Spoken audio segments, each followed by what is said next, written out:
we open this virtual space, let's connect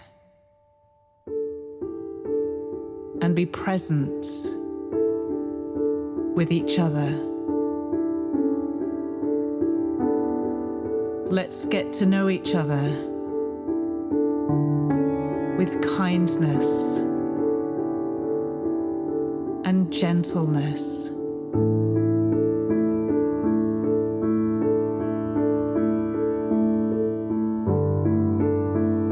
Let's listen to each other with generosity in our hearts.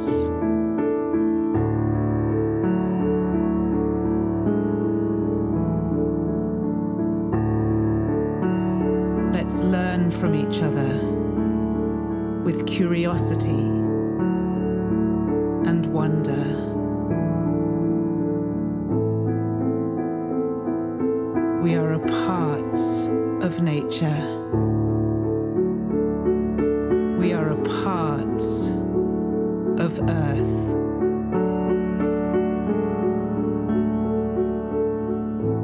We are a part of life.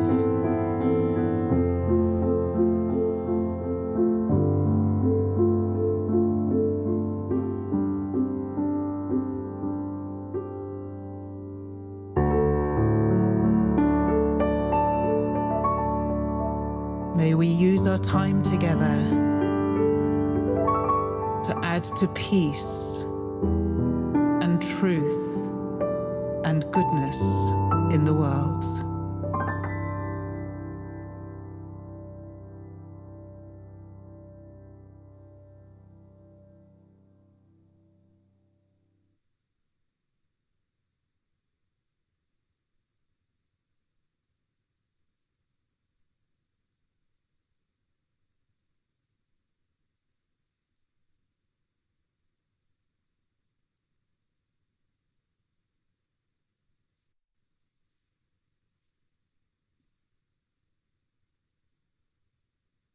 Well, good morning, good afternoon, good evening, wherever you are in the world. To all those of you joining us live and all who may watch the recording, welcome to Peace Week. Peace Week 2023 began September 16th and runs through the 23rd, embracing the International Day of Peace, which is celebrated globally tomorrow on September 21st. Peace Week also represents the closing arc of the 99 days of peace through unity. The 99-day journey to Peace Week began in June with World Unity Week and has included many stops along the way as we are holding a shared purpose of peace through unity toward a thriving world for all of life. This entire event is co-produced by our good friends at Unity Earth and the Sign Network, and I just want to call out Ben Bowler, Irina Morrison, and John and Summer Joy Raymer, good friends of mine, along with a host of other organizations and individuals lending their talents and gifts to co-create an inspirational, impactful, and powerful event. I'm Liz Williams. I'm the founder of Awe Partners and an emissary of the rise of the divine feminine on the planet. And I'm here with my dear friend and collaborator, Anne Baring. Anne is a Jungian analyst, author and co-author of 8 books. And her magnum opus is The Dream of the Cosmos, A Quest for the Soul. And this past July, she published Messages from a Transcendent Dimension, which are the channeled messages that her mother received from 1943 to 1965. And we'll hear more about that today. And we're also joined by my dear friends and founders of Mary Magdalene School in Vézelay, France, Anna Vanikova and Petra Brusin. In 2020, Anna and Petra were called by Mary Magdalene and Yeshua into a channel of spiritual consciousness, which they began to discover over a period of 3 to 5 years through intense daily spiritual work. Guidance from the light realms opened innumerable fields of cosmic consciousness, libraries of light that had been inaccessible to humanity since the fall of consciousness. Teachings shared through this channel are living knowledge, which awaken layers of soul memory through codes, resonance, remembrance, and unity consciousness. They are deeply supportive to humanity as tools to anchor in the higher new earth consciousness.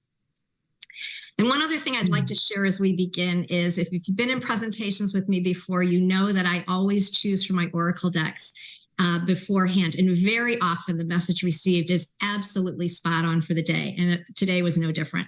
So I want to share just briefly from, first of all, my oracle deck, The Divine Feminine by Megan Watterson. The first card I chose was the Shekhinah. And I'm going to read just a bit about that. The Shekhinah represents the omnipresence and the immanence of the divine feminine. The word Shekhinah in Hebrew means to settle, to inhabit, or to dwell. It represents an experience of the divine presence right here in the body and in the world. In Kabbalism, mystical Judaism, the Shekhinah is the feminine aspect of God, and she's depicted as a piercing, radiant light. She is the experience of the presence of God within us as the soul of God. To the Kabbalist, honoring the feminine is of the utmost importance. This is why the red thread of protection is worn on the left wrist, which is the receiving feminine side of the body. In Kabbalistic teachings, the Shekhinah is represented in the tree of life as the pillar of balance. She is the force that unites the opposites. She brings heaven to earth, and she unites the body and soul. Because of her, there can be a direct path of communion between humanity and divinity. Because of her, we can experience God right here in this moment and right here in the body. And then right. And then the second card I chose was from Rebecca Campbell's The Rose Oracle. And the card was the lineage of the rose. And I believe I'm wearing roses on my blouse today. Lineage of the rose. These times, these changing, divisive times, your soul chose to be here right now for this. You're part of a collective team led by the goddess, by the mother of us all, to reweave the thread of the rose back into the tapestry of humanity, to make spaces where all people feel cherished and safe, to heal and be healed from the destructive patterns of patriarchy, to be part of the return of the goddess to the earth. If you've been doubting your path, you're being called to look within and trust the whispers and weavings from caverns deep. The way of the mystic rose is walked by few and known by heart, not mind. Try not to overthink. Rather, trust the threads that are woven deep. This card contains within it a confirmation of the inner call and a reassurance that you're not alone in it. The mother of us all thanks you for being part of these changing times for humanity. She acknowledges your devotion to doing your best to support yourself and others in the journey back home, to themselves, to each other, and to the earth. She wants you to know that she is available to guide you every step of the way. Speak, sing, and dance with her. You are led, you are led, you are led. So I thought that was a perfect way to begin our time together in honoring the divine feminine and her work and her being here, right here with us. So at this time, I would love to invite Anna to share with us an alignment to get us going. Thank you. Would love to. Thank you for that, Liz. So I invite you to close your eyes with me just for a couple of minutes, so that we can breathe in and out and simply center our energy in our heart space, feeling the presence of the Divine Mother holding us, holding this peace process, holding our remembrance process.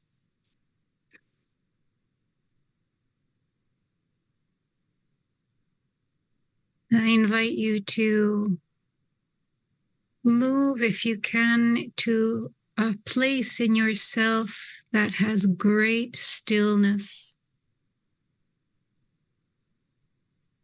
a sacred space within yourself, within your heart.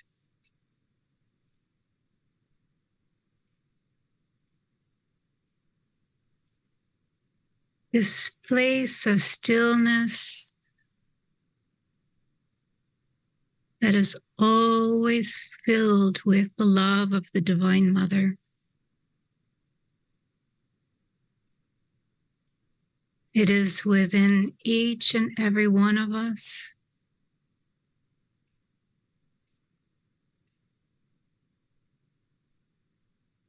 And we are invited to go to this space regularly, to be held, to be guided.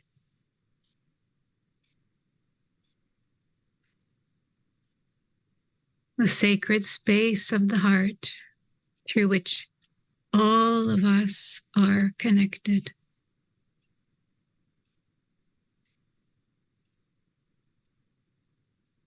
So as we take another breath in and another breath out, we'll simply feel into this interconnectedness, this web of life.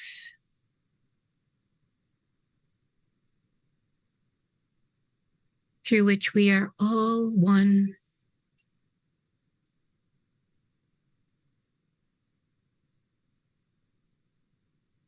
And we allow from this space the words to rise that will most benefit humanity at this time.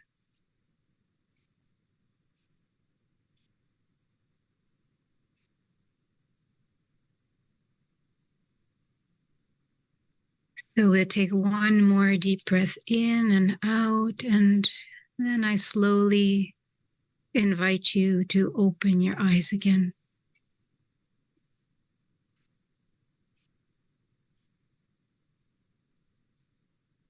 Gorgeous. Thank you, Anna. So I want to begin with just a brief explanation of how Anne and I came to collaborate on our peace initiative. Last March, I was reading Anne's book, The Dream of the Cosmos, and specifically the powerful chapters about war.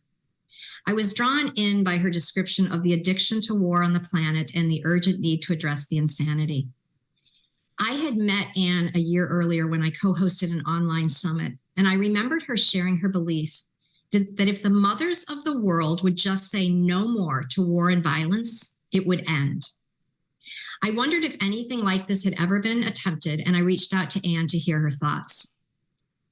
Synchronistically, she was in the process of publishing the channeled messages that her mother had received during World War II. Messages that warned of a catastrophe if humanity did not change course from the path it was on, and if science did not desist from further interference with nature and the creation of ever more deadly weapons. We agreed that it was time for us to do something together, and so we wrote this urgent call to all humanity: war and violence stops now. And that can be found on Anne's website, which we'll put in the chat. We've been honored to participate in the 99 Days of Peace with so many amazing individuals and organizations. And we chose to house our program under the umbrella of the Earthwise Constitution and pledges, which were created by our dear friend Annalou Smitzman. During the 99 days, we have held a total of 4 gatherings, including this one today. Now, in previous gatherings, we've been joined by the founders of a variety of peace initiatives with the goal of inviting collaborations on our path to peace on Earth. So I want to dive into the conversation now, and I'd like to start, Anne, with you. You have researched and written about the God has had on society. Can you share a bit about that? Yes, I would love to, Liz, and so lovely to be here. Well, it's a long story, a 4,000-year-old love story, which really moved from the image of the Great Mother to the image of the Great Father. And in doing that move, we lost the image of the Great Mother, of the Divine Mother. So we lost the feminine aspect of deity, which Liz just spoke about in that marvelous quote from the Shekinah, about the Shekinah. And a few years ago, I had a visionary dream, maybe 40 years ago, because I'm quite old now, of a cosmic woman stretching from earth to heaven. I didn't know who she was, but in my research, it brought me to the image of the Shekinah and the feminine aspect of the divine. So really, we have to had many indoctrinations which really had given us a false image of reality, both from religion and from science, because we haven't really been told where we've come from, who we are, why we're here on this planet, or where we go when we die. And those are the four great questions which really hang over us and have never been addressed or answered by either science or religion. And I think the need for this has brought us to this period now when we have to change our consciousness, understand where we've gone wrong in the past, start on a new path, and invoke the balance of the masculine and the feminine so that we restore true balance to the world, because the world is very, very much out of balance, as we can all see now, with terrible suffering, war increasing every minute practically, and nobody knowing how to stop. Because those who are engaged in this don't know anything else. They have no higher vision. They have no understanding that we are part of the divine, that each one of us is an atom in the body of God, if you like, or the body of Goddess. And so we have to really reconstruct our image of reality. And what's happening now is we're really reconnecting with the cosmos, reconnecting with nature, because we've been right off the path for a very long time, for these 4,000 years. So it will take some effort to really raise our consciousness to a new level of understanding where we know that we are part of the divinity that we've been worshipping for 4,000 years or more. And this is such a huge step forward because we've been programmed to think that we're separate from the divine and that we're separate from nature. And this has been the huge mistake that has been made by the patriarchal religions, because in focusing on the transcendent image of God, they cut the umbilical cord with nature. So nature was discarded as something really of no value. And now we're even told we're separate in our consciousness from nature. Whereas all the shamanic cultures have told us that we're actually an intrinsic part of nature. We used to be able to speak to the trees, to the flowers, to the water, to the mountains, to the sky. And we've lost that extraordinary ability, but it can be recovered. And it is being recovered now with the help of the indigenous people. And I think that there are many, many people now working to raise the consciousness of humanity, which is absolutely marvelous. But part of it, the essential part, is to bring back the awareness of the divine feminine as the balance to the overemphasis on the divine masculine, if you like, or on the masculine principle in general. And I think that because of the myth of the fall, which came in with Judaism and then passed to Christianity, we were given the wrong image, because we were given an image of ourselves as separate from the divine, exiled to the earth as a punishment. And this gave us such a sense of being abandoned, really, that we compensated by the will to power. And this is where the whole will to power syndrome has come from, our sense of being abandoned, our sense of not knowing what we're doing here, why we're here, and really alienating people from each other because they didn't understand anything about why they were here or who they were. It's quite understandable how this situation could come into being, but it can be changed now, I think, with the insight and the knowledge we have from quantum physics, which is opening up a whole new area for understanding our connection to each other, our connection to the divine ground. We might not call it the divine ground, but I do call it that. And to the whole complex of reality that we have always been part of. We are immortal beings. We are beings of light and beings of love. And that is something that we need to learn and to know and to take deep into our heart, that Anna was talking about, deep into the center of ourselves, so that it becomes a reality lived every day, the way we live our lives, the way we enact our relationships with other people, the way we really speak and giving out love to people instead of fear, because fear has been the great enemy all the way through. If we don't know what we're doing here, or who we are, or where we're going, the outcome is to be afraid. And that fear coming from the survival instincts has driven the path that we've taken over the last 4,000 to 5,000 years. And really, we need to get off that path as quickly as we can, which is being done with the help of the great initiative of what we're taking part in today, and thousands of people all over the planet working together to do what they can in the way they're being guided to do, I'm sure, the way we've been guided to come together and to speak the way we are. So I think that I've covered everything that's necessary, except to bring in the publication of the Gospel of Mary Magdalene in 2010, which was an enormous step forward because it had been lost for 2,000 years pretty well, although been carefully guarded by a secluded community in France. But the release of that gospel with the realization that Mary Magdalene was married to Yeshua or Jesus, that she was a co-teacher with him, this could change the whole understanding of the Christianity that we've inherited over the last 2,000 years. If we could see it through this different perspective of the human soul coming to the to raise its consciousness in the truly dreadful times in which Yeshua lived with the Roman Empire all around, we are confronted again with this great empire of different powers in the world, exactly the same situation that he was confronted with. But where many of us together today, we can speak from our hearts that this old pattern has to change. And with the help of Mary Magdalene and Yeshua and all the saints and archangels and angels who are with us, who have also been forgotten, we don't speak of them today, but they're all around us, we can do this. We really can do it. So I think probably I've said enough.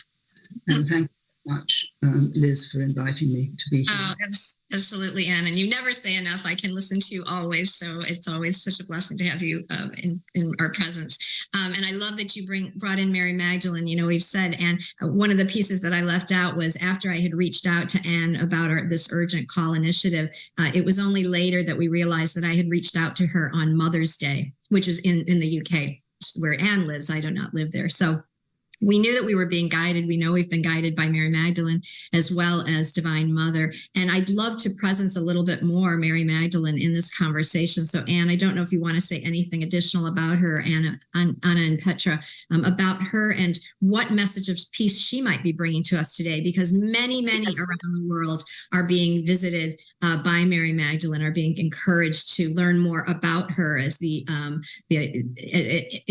role that she played, the pivotal role that she played in Yeshua's teaching. So any thoughts, anything else that'd like to be shared about that? Well, I think I'll hand over to Anna here. Would you like to start, Petra? Would you like to address that? Yeah, I think it's beautiful, Anne, how you brought Mary Magdalene into the conversation. I mean, it's pretty clear, I think, that she's very close to our hearts.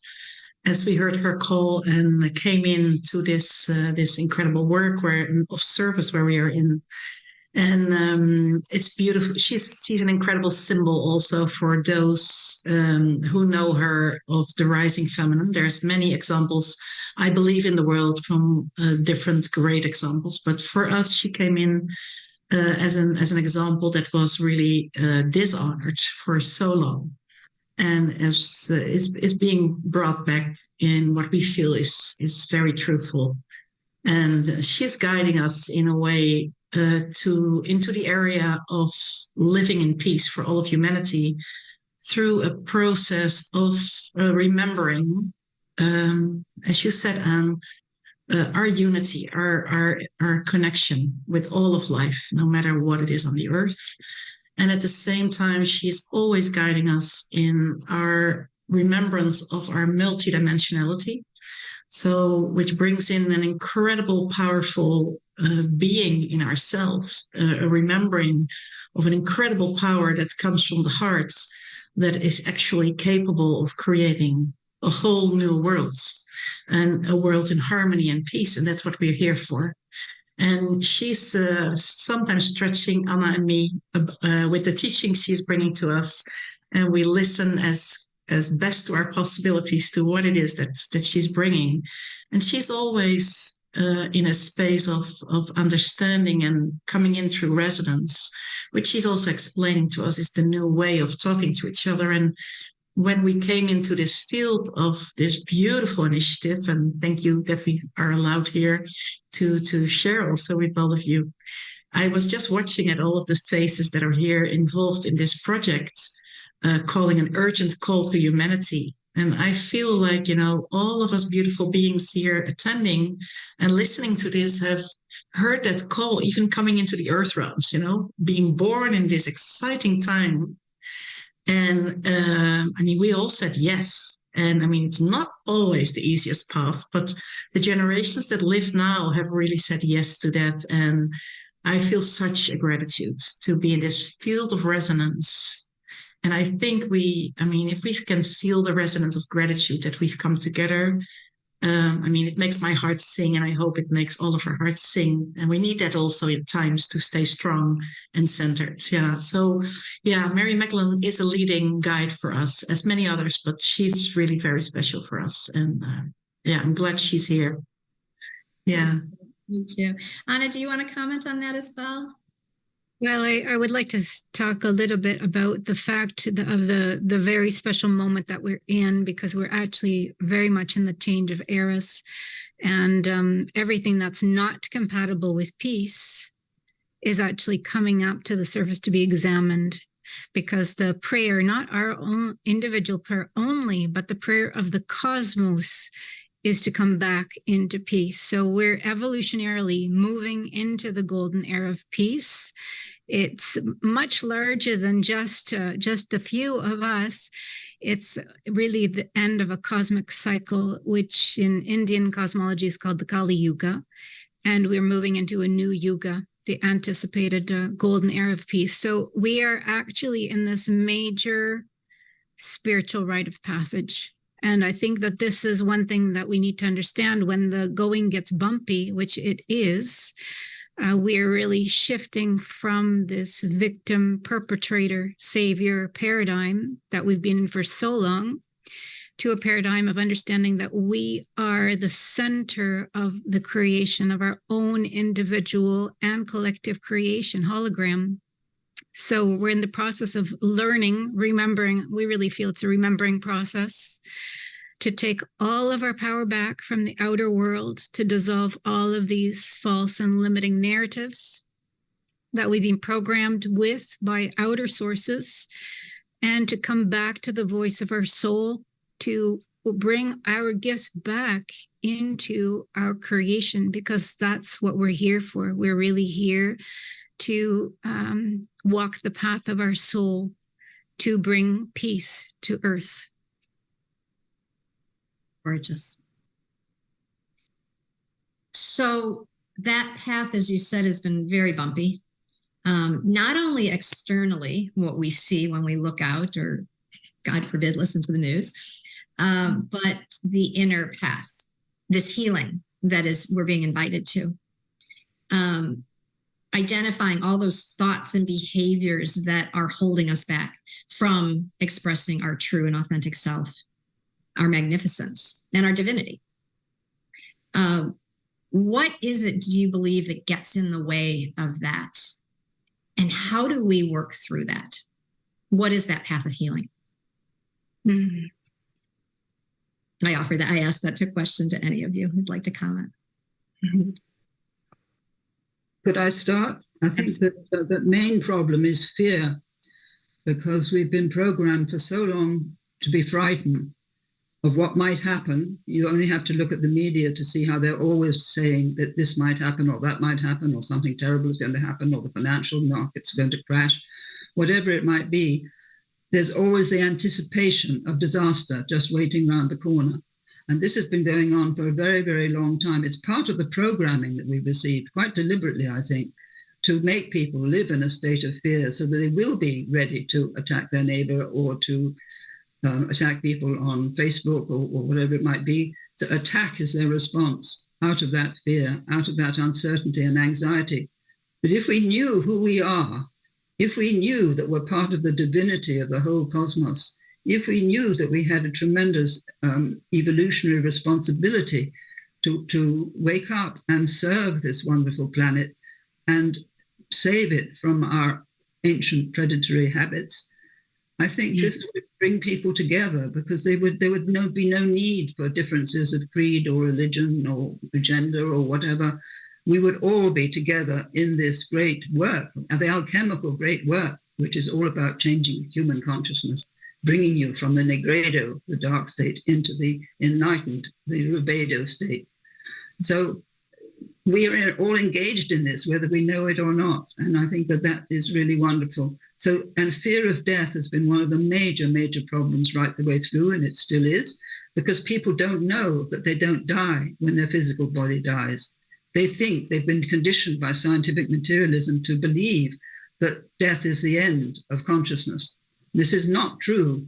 And if people knew that, they would have much more trust in the continuation of their life. They wouldn't be so frightened and so angry and so bitter about having to leave this life before they may have finished their work here, or to leave all their dear ones that they think they'll never see again.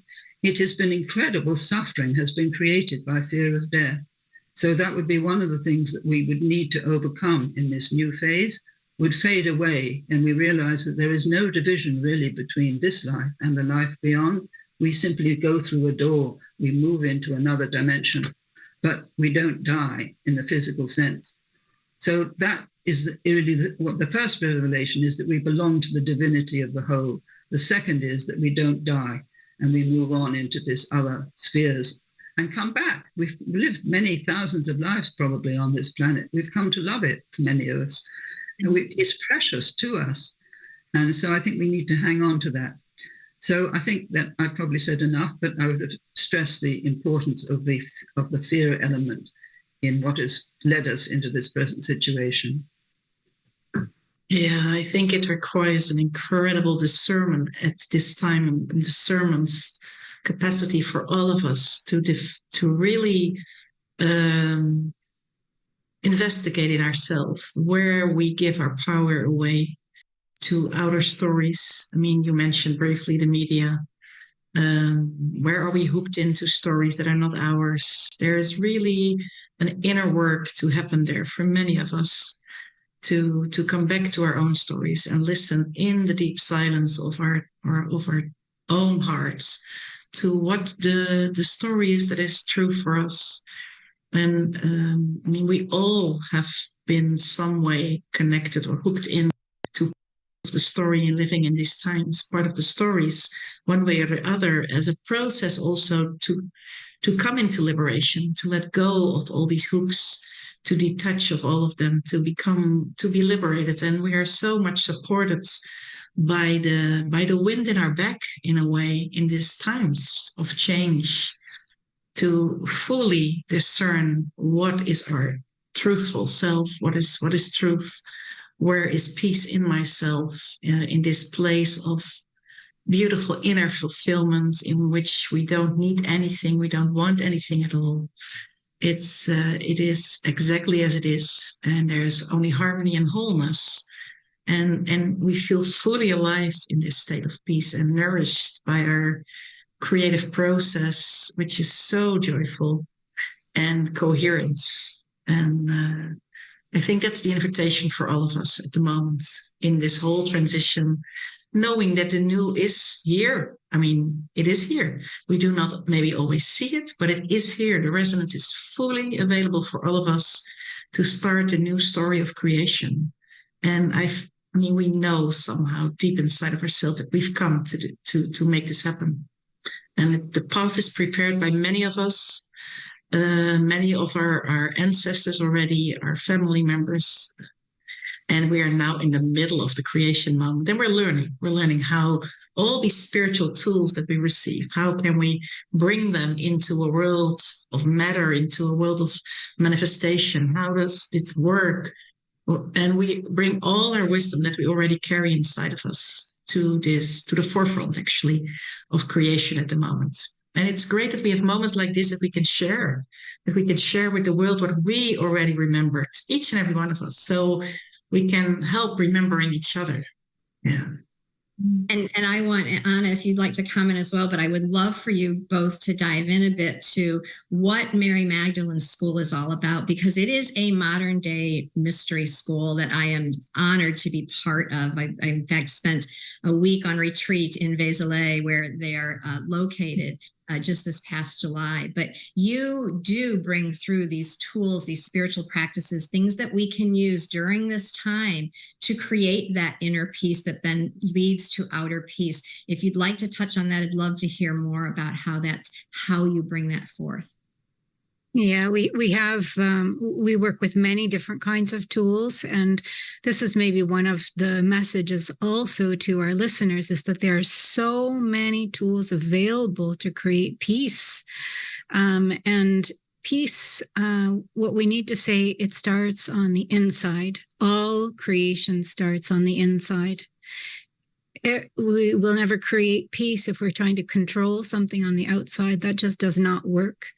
So we need to start on the inside. And luckily, we have many tools. One of them, maybe I can speak about, and maybe afterwards, Petra, you can speak to others, is heart imagery or heart dreaming.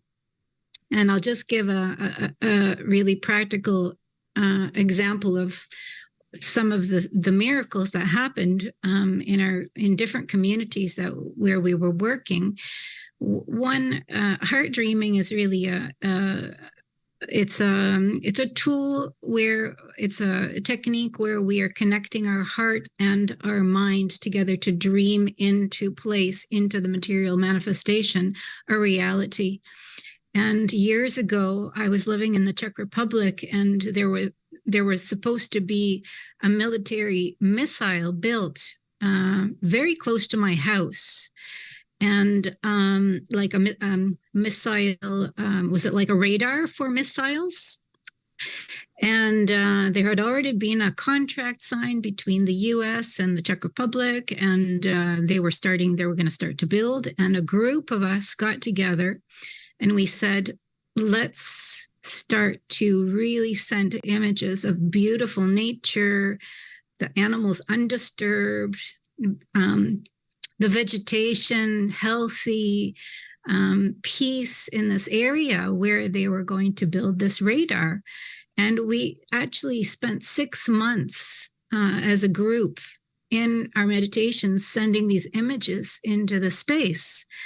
And after 6 months, they canceled the contract and they never built the radar. So this works. This really, really works. There's another very beautiful story about Colette, who's an Israeli master of heart imagery, very well known, had many, many students come to her to learn heart imagery.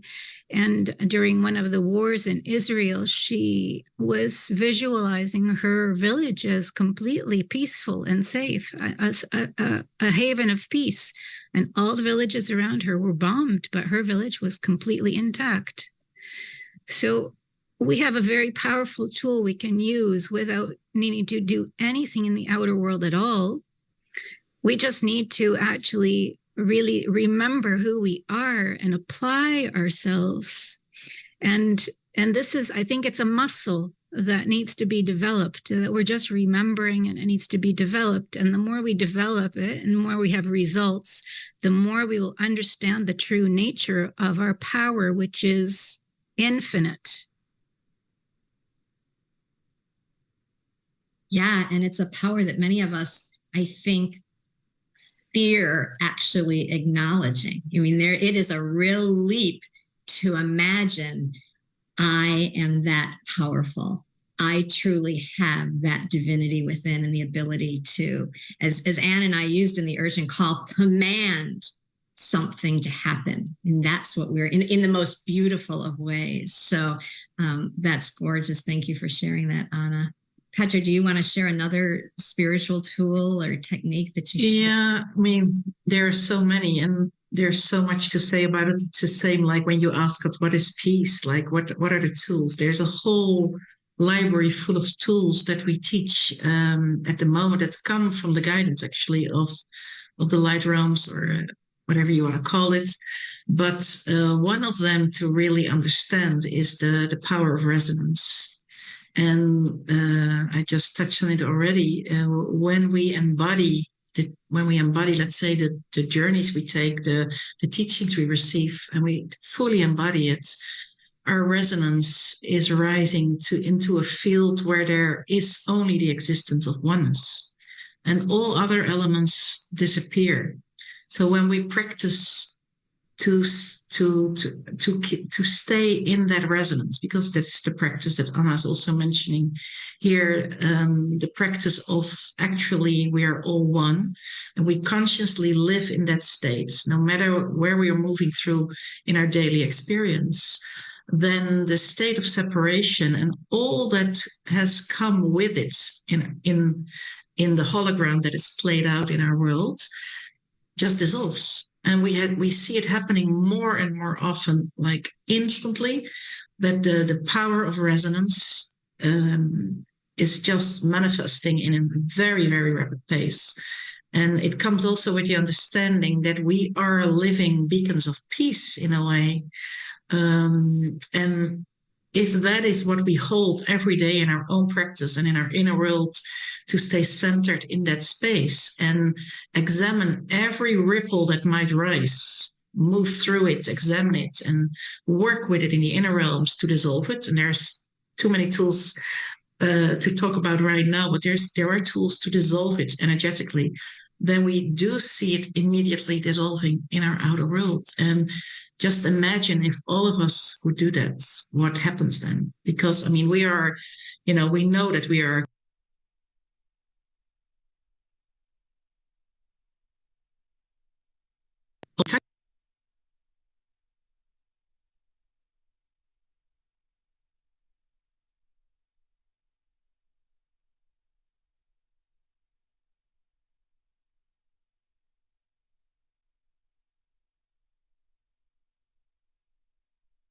but others are it's like a action actually that we all yeah. So it's beautiful that it works like that, and it makes us also very powerful. That is also where the power comes in, what we can do. So, I mean, this is just one of the tools. There are very specific tools also that come with the mystery school teachings that are given by the light realms, working with geometries, working with codes, understanding how our body functions, our multidimensional body, how it functions, how we can bring it into a service, into peace, because that's the highest state we are all actually in at the moment, and wanted to see in every corner of this world. There is one other element that I would like to bring in, and that is about the understanding of the principle of duality, which is a kind of a tool, because there comes practice with it, but we are really invited to understand that the duality, the polarity, actually is been given as a tool for creation. And there is so much to understand that we have only understood being totally in the veil and being in a state of I don't know, dream state. That's duality or polarity are two forces against each other. While we know we need to understand through the guidance we received how much polarity will lead to creation when the two really come together and they start to merge, understanding that they come from one central theme, and then understand that from this duality theme there is this midpoint where creation happens, and that's also where the Trinity comes in. The third comes in this midpoint. And there's a whole practice with that we need to go through inside of ourselves to also have the direct experience of the Trinity in ourselves. So I'm just touching on a few things. I mean, time is precious in these moments that we talk here, but those are a few elements that we're touching on in the moment that we see are very critical to create a new world altogether. Yeah. So a couple of things I want to touch on, and the first is particularly the first two tools that you suggest. They're free. This is something that's so important, that this is not something that costs a lot of money for us to do. So that's certainly not an impediment. They are available to us now. So that's first. Second, the power that happens when we do this in community or in circle. So we begin with ourselves and with that inner peace, but when we come together, as you said, create that resonant field and create from there, it's just exponential what we're capable of and why impactful. And so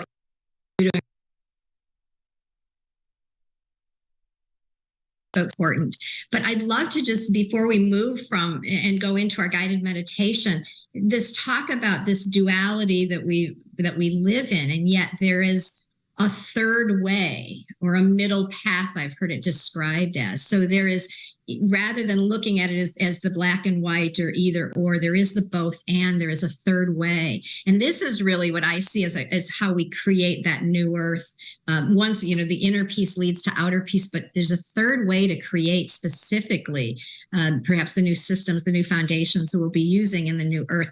Would any of you like to comment on what you see as this trinity, this third path, this middle path? A little bit more about that. I'd love to. The way that I see it is that we are in a realm where we're inhabiting many, many different kinds of fields of consciousness, and the consciousness right now with the veil is that when there is difference, then there's conflict, or we have very often we have conflict. But if we take off the veil and we come into wholeness with ourselves, into a state of peace with ourselves, then we can move into an exploration of a completely different field of consciousness, maybe even opposite field of consciousness. And the force of the difference is actually what creates a third creation. A creation that has never been, and that is actually the joy of this realm that we're in. This possibility of creating something that has never been before. But in order to do that, then we need to be at peace and to be able to hold the polarity, the duality within a unified field, within the field of love, within the field of peace, to then observe what emerges from this connection between these two fields of consciousness. And they could be any two fields of consciousness or more, two or more actually.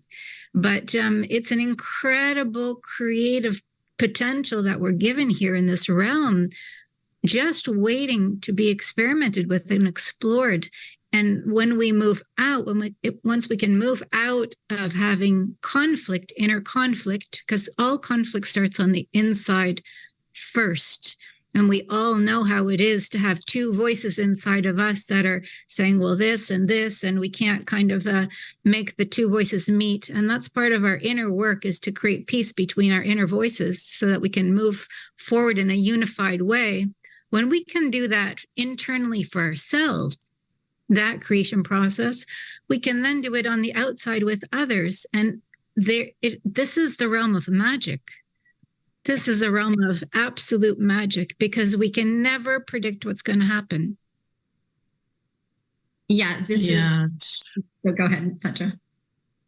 Yeah, I wanted to add to that, when these two come together and the third rises, we always say, just move into what you're ready to create without any attachment, so that the great mystery can just be present and we surrender to what is there, which is in another way of saying also to keep our, let's say, our lower mind out of the way, and to accept, and which is also a feminine principle, like we spoke about it, that we accept that the birth can happen in its most natural way.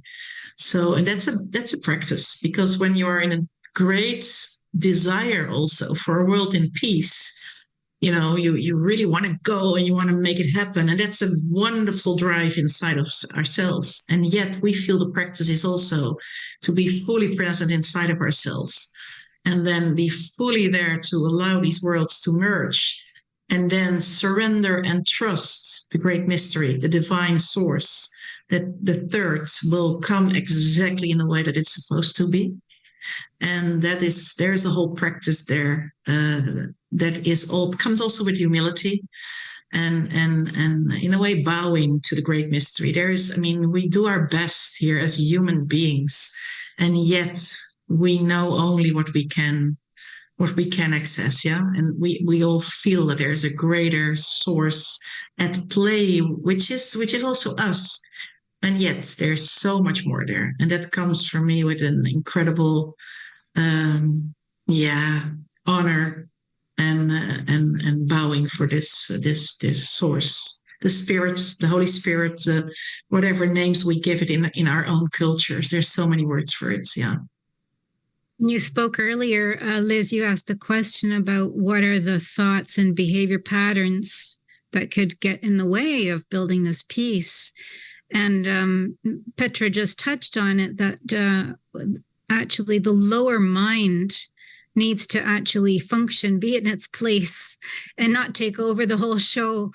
And it really needs to be in service to the higher, to the unlimited consciousness that exists in the universe. And this can be really difficult for people who have grown up in the Occidental world, because we're trained to think with the lower mind. We're not trained to think with the higher mind of God, with this higher mind of source. So when we put it in its rightful position, this lower mind can then be in service to this vast, absolutely enormous, complex mind that the lower mind will never understand. I mean, we just have to kind of come to terms with the fact that it's never going to understand it, because it's so vast. So we need to train the lower mind, and knowing that it's limited. It has its place, but it's limited, and it cannot have a full picture. And most definitely, it's not the lower mind that is going to create magic and miracles in our lives and new possibilities. That's not where it's going to come from. No, and I'm just so thrilled that we are presencing not only peace consciousness, but miracle consciousness, this whole realm of magic and miracles that is accessible now. So I'm so thrilled at the hopeful message that's coming through here. And Anne, I'm going to circle back to you, but I think first we'll do this guided meditation. We are just watching the time here. We're absolutely happy to leave some time for Q&A if there are any questions. So please go ahead and share those or be ready. We'd love to pull you in about 10 minutes. But let's go ahead and do our guided meditation, and then we'll wrap up with Q&A and some final thoughts.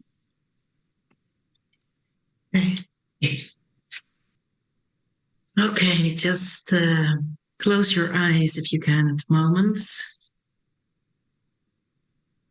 And just come back in the center of yourself, using your breath as a guiding force of centering.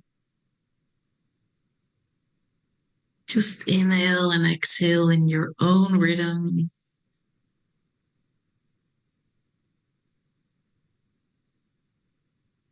Just follow the flow.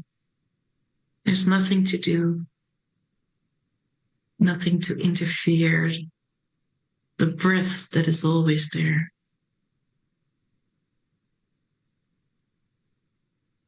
And just let go of all of the words that you heard. And become as empty as possible, centered in yourself.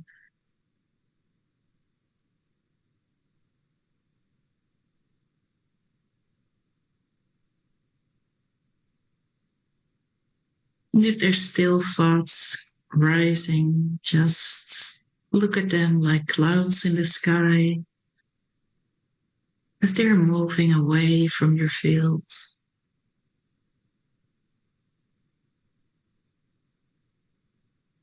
And slowly, bit by bit, we move into the sacred heart space. You know exactly where this is, into this place and into this space where there is infinity. The space that's always there.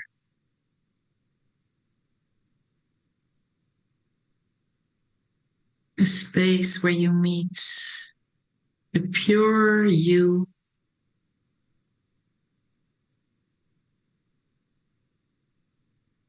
Beyond any story, Just move there deeper and deeper.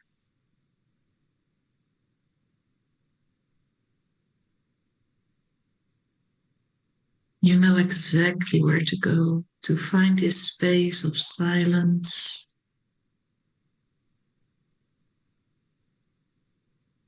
Of stillness. Deep, deep silence.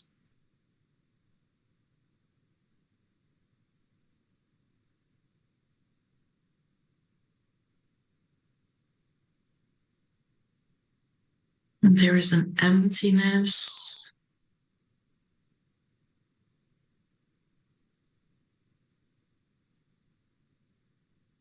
A spaciousness.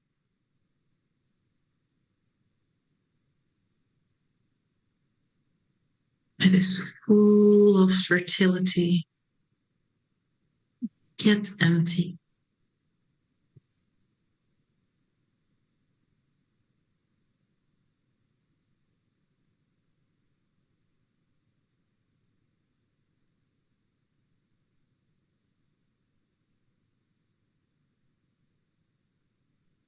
And from this space of inner silence and unity,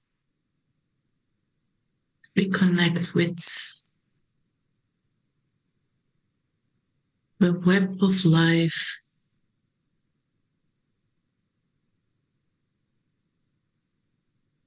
By intention,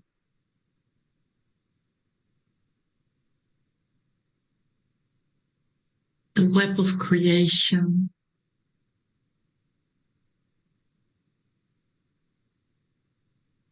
And we become aware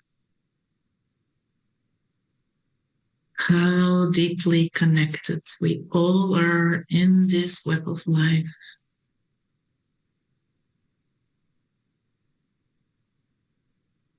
Holding each other in this web of life.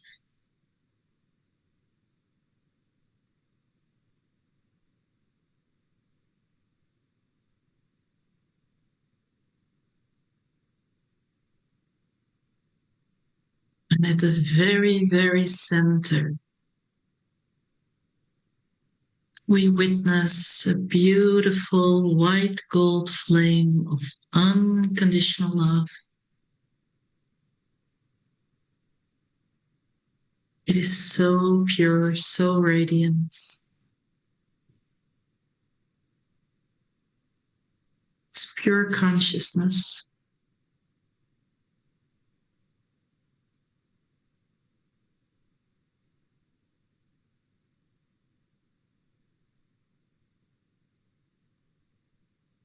This is the moment we are invited by Mary Magdalene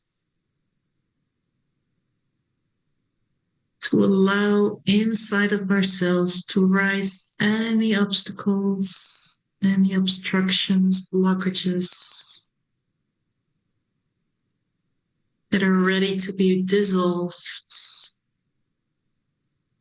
any emotions, anything that contracts you, to let it rise, to observe it as an observer,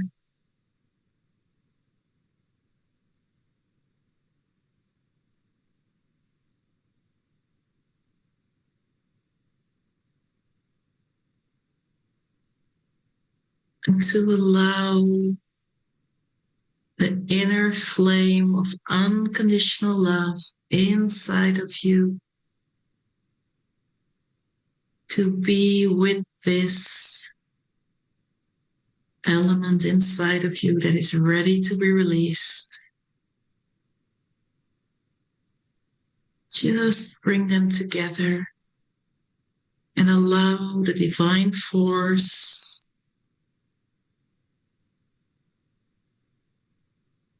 to be with it and observe.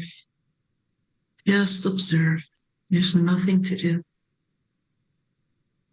but allow the white gold flame of unconditional love to be with it and to alchemize it. Just witness what happens.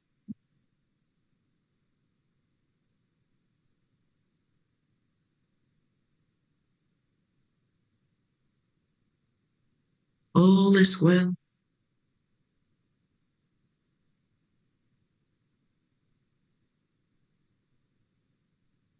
Maybe you see something, maybe you hear something, maybe you know something's happening, or none of it.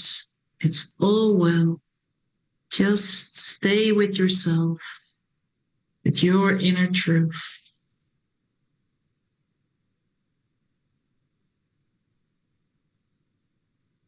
Allow in this beautiful field of connection to let all the blockages dissolve easily, effortlessly.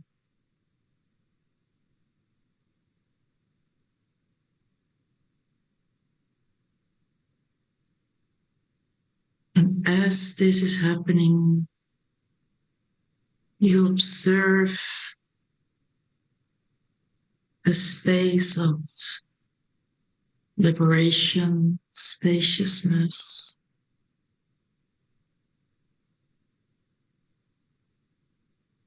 relaxation, maybe.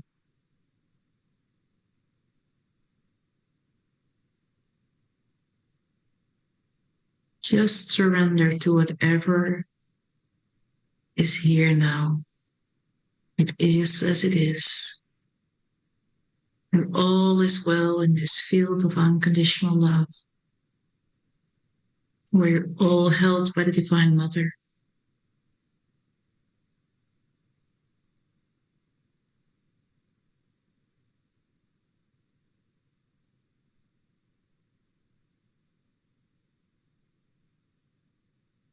And as this process continues inside of ourselves, we can come back to it anytime. We take a moment to express our gratitude for all the precious moments in our life we are invited to heal ourselves into wholeness, into peace.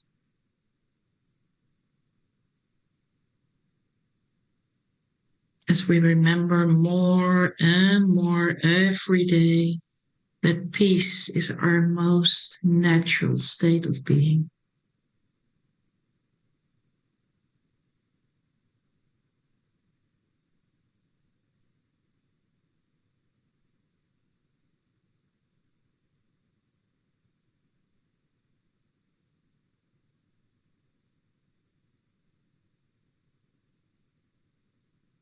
We'll take a few deep breaths in and out as we prepare ourselves to come back into the space where we started this little small journey. Take your time, and when you are ready, just open your eyes and refocus your sights into the space where you are sitting.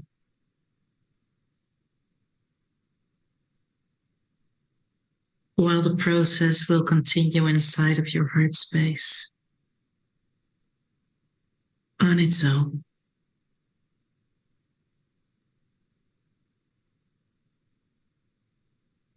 Beautiful. Hard to come out of that and re-enter the real world, isn't it? But I love that, as you say, we can take that with us. Yeah, it's a little touch. And it's, I would like to say, when everybody's coming back, these little moments in the day, you know, if we only have 3 minutes, we can just move into the space of the heart and bring in always anything that's ready to be transformed, transmuted, dissolved. That's the practice. There is the greater meditation in the morning, the alignment we preferably do when we start the day, and then there's also during the day with all the things that are around us. So it can be 1 minute, it can be 3 minutes, 10 minutes. It's make it small and be with it. Yeah. Thank you, Liz. Thank you. We're going to check in with our production team and see if there are any questions or anyone wants to come in from the Zoom room. We've got folks live, and we'd love to say if you've got questions, you want to raise your hand, we can bring you in.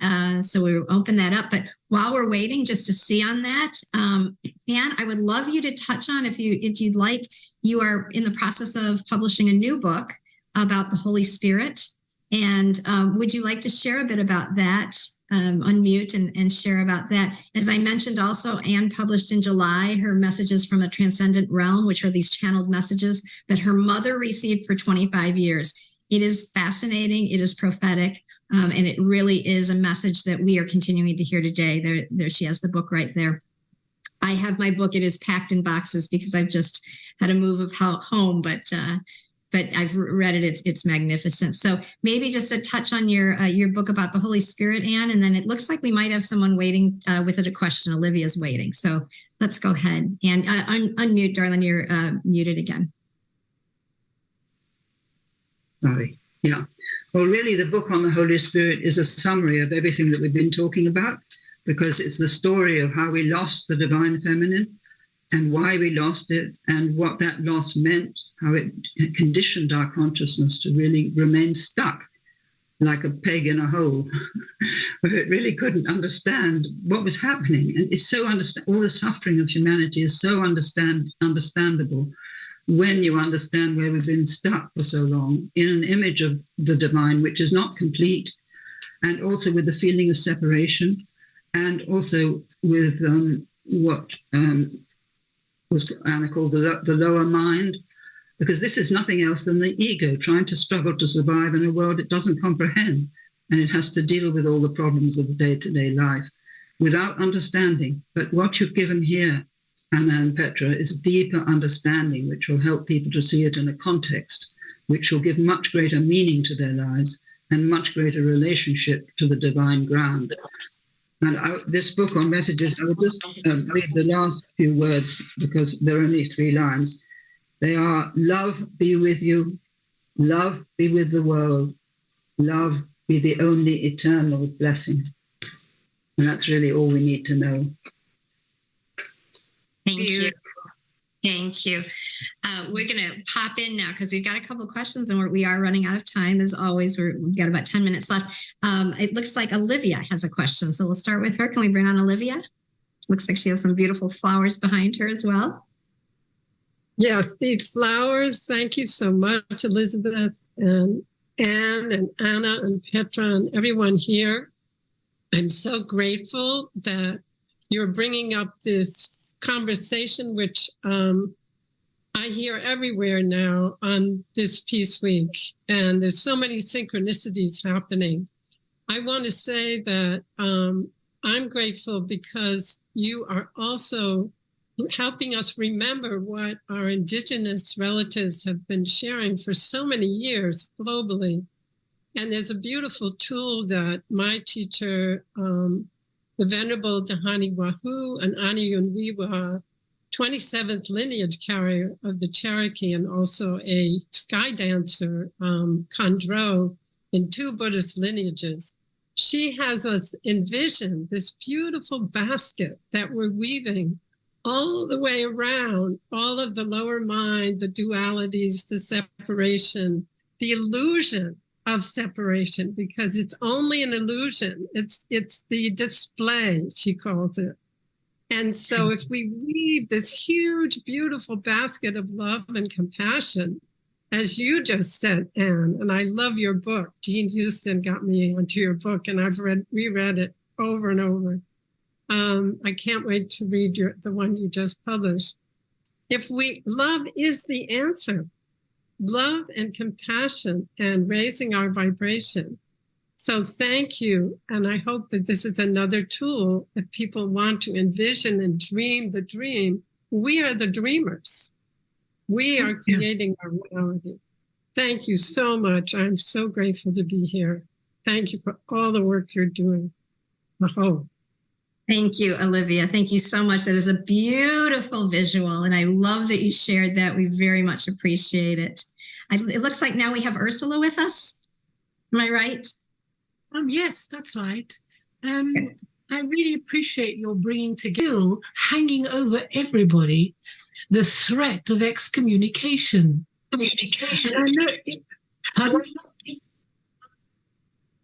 Sorry, did someone say something?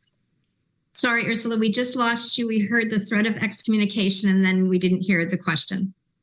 Oh, yeah. So I'm wondering, in terms of looking at it from a spiritual platform, that is a fear that every child takes its first breath underneath that kind of fear, which is unseen and unspoken of. And I'm just wondering, in the light of what you were saying with Mary Magdalene and the practices you have, is there something that can be done in the unseen, to try and influence so that that would be dissolved? Because I can't see the reason for retaining that kind of threat over the whole of humanity, because I believe it really does stop people from feeling the unity between us, whether Islam or Christian or Catholic, or, it's like it's there behind the scenes. So that was my question. Thank you, Ursula. Who would like to address that? I'd love to address that. I think that the kind of the very obvious answer for me to that is that there is no institution that has any power over us unless we allow it to. We are actually our own spiritual masters. And unfortunately, within the religions, there's been a lot of distortion, and I think that that's been widely recognized too. So the way to work through this is really to process our own fears about not being part of a group. And you spoke earlier to the fact that our greatest fear is death, but actually, I've heard from some psychologists that that actually our greater fear than death is to not be part of a group, and being part of a religious group is one of those groups. So a big fear is to not be part of that anymore. However, when we follow our authentic voice, our inner authentic voice and our own inner path, and we are able to transcend that fear, move through that fear, we will find that we find a whole new community of people who accept us exactly as we are, without us needing to be anything else but that. So this is the beautiful side. This is the beautiful place where we arrive. But we do need to be able to process the fear, to be able to move out of that limitation, out of a structure that creates fear, into relationships that build love. And why these community and circles are so important, as we were saying. And so we certainly do invite you to join. If you don't have one, find one, contact us, but join a community, join a circle where you are accepted authentically, exactly the way you are. And now we have Juliet with us, I believe. Yes, thank you very much. This has been a beautiful session. Thank you so much. And it really feels like the culmination of not only, of the 99 days of the World Unity Week into the 99 days, and now really blooming in this time. And I've had, just from many sessions, it really feels like the divine feminine is being birthed into a new archetype. And I've been kind of given the name of Paxier, to replace the old warrior goddesses that were in duality, that were fighting against. But this new one, the divine feminine, which is not a gender, it's not at all attached to a gender, but it's the divine feminine as it comes down through both male and female. And the way you spoke about that, what you've been speaking about is just confirming all of this too. So thank you so much for your work. I had a question, and that was just, it's been something mulling in my mind. I have a friend who's Icelandic, and she was part of a movement in the 1980s to change the system about women in Iceland. And in 24 hours, when all women, females on the island, stopped all of their roles in every form, whether it be shopping, taking children to school, cooking, working, sex, whatever, anything that they were doing as a female. And within 24 hours, the men conceded and said, whatever you want. And so they got equality of pay. They got mainly what they were saying. Hilda was saying what they really wanted was equal respect and being seen as equal. So therefore, the pay, the types of jobs, everything was changed. And although, of course, it's much more complex doing it on a global level, that was the 1980s without much communication like we have now that we have the internet, etc. Maybe it's a challenge. Could we, particularly the Western women who are free and are not going to be threatened at the thought of doing something like that, is there any way we could start to gather and start to network to be able to do something like that? Just to Anne, I'm putting that forth as maybe a possibility. I leave it like that. Thank you so much. Thank you. Yeah, Anne, I know you want to speak to this. We've had these conversations already with regards to our urgent call. So please, Anne, share. I think, am I muted or not? No, you're good. I think we're being guided. And I think this idea has come up at the right moment. And this thing today that we're meeting in also has come up at the right moment. It will move with its own momentum if we just allow it to, and if we ask for help. And like this person who just spoke, it's there in the air, it's in the zeitgeist. This is the moment for unifying, if possible, all the women on the planet to say, enough is enough. We don't want any more sacrificial rituals. We don't want to lose our sons, husbands, fathers, partners, whatever, in any more wars. This has to stop. It's an old pattern, which has been really an addiction and a psychosis. And we need to recognize it as such and let it go. And I think this may be the moment when this can be done, even though there are wars all over the planet, more to come. Just read Azerbaijan today and terrible things in Sudan. But all women have had enough. And I think, like the Icelandic women, if we got together, we could do it. I really do. This is the moment. Agreed. It's our time. So we are just about out of time. I want to make sure you know how to find us so that the conversation doesn't end here. As I mentioned I mentioned it briefly, I think, but Friday, the conversation continues at noon right here on the peaceweek.org website. Sheila Cash is hosting Anne and myself and all of those who have been with us through these 99 days in our Circle of Peace. We've called it the Co-Creation Circle of Peace. So please come join us there. It's an open Zoom room. We'd love to have you. And you can find, as we said, on annbearing.com, you can find these publications, our urgent call, and we want to make sure to direct you there for anything all of the amazing wisdom that Anne continues to share. And Anna and Petra, I'd like to give you the last word, just to how can folks find you and what are you offering at this point? Shall I speak to that, Petra? Yeah, go ahead. Yes. So people, we can be found at marymagdaleneschool.com. It is.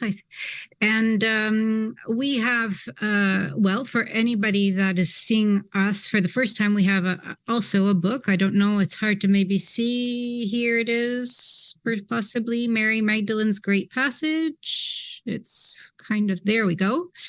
And we are also going to be starting a program, actually, that's being led by Mary Magdalene, who has asked us to go to Cyprus to bring back into the world her teachings that she had there with her students over a period of 11 years. They met there regularly in the summer months, and she taught, and the consciousness had to be closed because it was dangerous to keep it open. And we've been asked to go there and to retrieve this consciousness and bring it back into the world. So we have a program to bring people along with us on that journey of peace, which starts on Monday. That can be found on our website as well. And if people are interested, we're really happy if you want to subscribe to our newsletter, because we have programs upcoming, lots of upcoming programs. We have a membership program and many other things. So we'd be really happy to see you with us. Perfect. Anne, do you want to say one last thing before we pop off in 40 seconds? No, I don't think I have any more to say. Thank you. All right, wonderful. Well, we'll be saying more on Friday. Please, as we are just in the midst of Peace Week, so much more happening. So be sure to check out the website, peaceweek.org. Find other things that you're drawn to. Join. We need you all. We need everyone stepping up. Now is our time together. So sending peace and blessings to all of you. Thank you for being with us. Much love. Thank you. Thank you. Namaste. Namaste.